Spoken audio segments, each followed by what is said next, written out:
So here you have all three versions of the Galaxy S10. First you've got the E right here, and you've got the S10 here, and the S10 Plus right over there. As you can see, there's a little bit of a height difference between the three. This is the smallest one, this is mid-grade, and this is kind of the largest display. As you'll notice if you look closely, that one has two camera sensors, while this one has one, and that one has one. Look on the backs as well, you'll see that this only has a 2-camera configuration on the S10e, while the regular S10 has a 3-camera configuration, and so does, if I can get it off, and so does the Plus. Plus is obviously a bigger device with more memory and more storage and a bigger screen.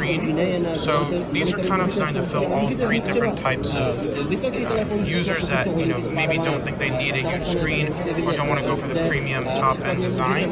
I think it's a good idea that Samsung has built 3 different devices for 3 different kinds of users for 3 different price points. You can also see them on the back across the way in multiple colors. It's actually kind of cool. You can kind of see what they look like side by side, front and back. I'm more partial to the large screens because it's kind of my thing. But see if we can take a look inside.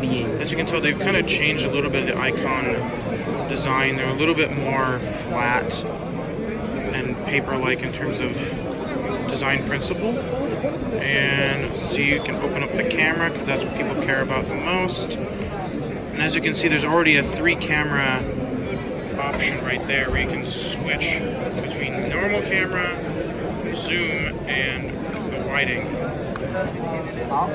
It's a pretty quick switch.